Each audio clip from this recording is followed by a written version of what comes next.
पाठ 12 हार जीत। हार जीत अशोक वाजपेयी की रचना है। अशोक वाजपेयी का जन्म 16 जनवरी 1941 ईस्वी में हुआ था। अशोक वाजपेयी का जन्म स्थान दुर्ग छत्तीसगढ़ है। उनका मूल निवास सागर मध्य प्रदेश है। यानी अशोक वाजपेयी का जन्म स्थान दुर्ग छत्तीसगढ़ और मूल निवास सागर मध्य प्रदेश है। अशोक वाजपेयी की माता का नाम निर्मला देवी, पिता का नाम परमानंद वाजपेयी था। माता का नाम निर्मला देवी था और पिता का नाम परमानंद वाजपेयी था। अशोक वाजपेयी की शिक्षा गवर्नमेंट हायर सेकेंडरी स्कूल में प्राथमिक शिक्षा, सागर विश्वविद्यालय से BA, Saint Stephen's College Delhi से अंग्रेजी में एमए किए। वृत्ति इनकी थी यानी रोजगार, भारतीय प्रशासनिक सेवा के अधिकारी। सम्मान साहित्य अकादमी पुरस्कार अशोक वाजपेयी जी को मिला था और दयावती मोदी कवि शेखर सम्मान अशोक वाजपेयी को मिला था। अशोक वाजपेयी की रचना है कृतियाँ हैं कहीं नहीं वहीं, थोड़ी सी जगह, आविन्यो, फिलहाल, तीसरा साक्ष्य। हार जीत। वे उत्सव मना रहे हैं, सारे शहर में रोशनी की जा रही है। उन्हें बताया गया है कि उनकी सेना और रथ विजय प्राप्त कर लौट रहे हैं। प्रस्तुत पंक्तियाँ हार जीत शीर्षक गद्य कविता से ली गई है, जिसके रचनाकार अशोक वाजपेयी हैं। इन पंक्तियों में कवि ने राजनीतिक झूठ को उजागर किया है।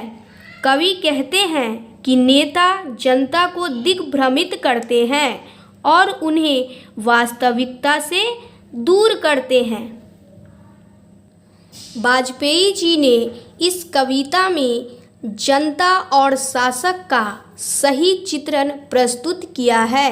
शासक वर्ग भोली भाली जनता को गुमराह करके खुद सुख भोगती है। कवि ने जनता को जागरूक करने का प्रयास किया है। नागरिकों में से ज़्यादातर को पता नहीं है कि किस युद्ध में उनकी सेना और शासक गए थे। किस युद्ध में उनकी सेना और शासक गए थे। युद्ध किस बात पर था यह भी नहीं कि शत्रु कौन था, पर वे विजय पर्व मनाने की तैयारी में व्यस्त हैं। उन्हें सिर्फ इतना पता है कि उनकी विजय हुई है। उनकी से आशय क्या है यह भी स्पष्ट नहीं है। प्रस्तुत पंक्तियाँ हार जीत शीर्षक गद्य कविता से ली गई है, जिसके रचनाकार अशोक वाजपेयी हैं। इन पंक्तियों में कवि ने राजनीतिक झूठ को उजागर किया है। कवि कहते हैं कि भोली भाली जनता को बताया जाता है कि युद्ध में उनकी सेना विजयी होकर लौट रही है, जबकि शहर के नागरिकों को यह भी पता नहीं है कि युद्ध किनके बीच हो रहा है। युद्ध के होने का कारण क्या था। कवि कहना चाहते हैं कि सत्ताधारी लोग जनता को वास्तविकता से दूर रखते हैं। लोगों को तो पता ही नहीं कि आखिर युद्ध किससे हो रहा है। जनता को यही बताया जाता है कि उनकी विजय हुई है। किसकी विजय हुई, सेना की कि शासक की कि नागरिकों की। किसी के पास पूछने का अवकाश नहीं है। नागरिकों को नहीं पता कि कितने सैनिक गए थे और कितने विजयी वापस आ रहे हैं। प्रस्तुत पंक्तियाँ हार जीत शीर्षक गद्य कविता से ली गई है, जिसके रचनाकार अशोक वाजपेयी हैं। इन पंक्तियों में कवि ने राजनीतिक झूठ को उजागर किया है। कवि कहते हैं कि भोली भाली जनता को बताया जाता है कि युद्ध में उनकी सेना विजयी हुई है।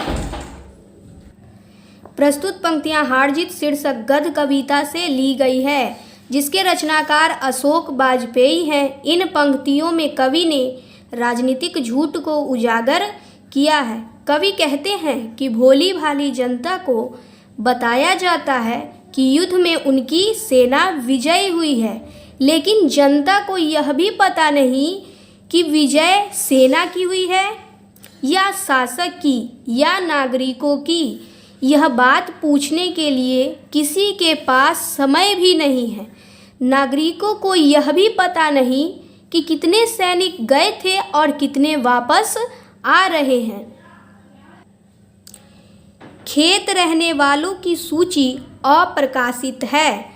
सिर्फ एक बूढ़ा मशक वाला है जो सड़कों को सींचते हुए कह रहा है कि हम एक बार फिर हार गए हैं और गाजे बाजे के साथ जीत नहीं हार लौट रही है। उस पर कोई ध्यान नहीं देता है और अच्छा यह है कि उस पर सड़क सींचने भर की जिम्मेवारी है, सच को दर्ज करने या बोलने की नहीं। प्रस्तुत पंक्तियां हार जीत शीर्षक गद्य कविता से ली गई है, जिसके रचनाकार अशोक वाजपेयी हैं। इन पंक्तियों में कवि ने राजनीतिक झूठ को उजागर किया है। कवि कहते हैं कि खेतों में रहने वाले अर्थात श्रमिक मजदूर जिन्होंने आज़ादी में अपना योगदान दिया, उनकी तरफ किसी का ध्यान नहीं है। बूढ़ा मशक वाला सड़कों को सींचते हुए देश के बुद्धिजीवी वर्ग की ओर से कहता है कि हम लोग एक बार फिर हार गए और गाने बाजे के साथ हार लौट रही है, जीत नहीं, लेकिन उस पर कोई ध्यान नहीं देता और अच्छा है क्योंकि वह राजनीति की जिम्मेवारी से मुक्त है। जिन पर है वे सेना के साथ ही जीतकर लौट रहे हैं। प्रस्तुत पंक्तियां हार जीत शीर्षक गद्य कविता से ली गई है, जिसके रचनाकार अशोक वाजपेयी हैं। इन पंक्तियों में कवि ने राजनीतिक झूठ को उजागर किया है। लेखक के अनुसार शासक और सत्ताधारी वर्ग कभी भी अपनी हार की घोषणा नहीं करता है। वह अपनी हार को भी विजय के रूप में प्रस्तुत करता है तथा जनता को यह स्वीकार करने के लिए विवश करता है कि वह उसे बलवान और समर्थनवान समझे।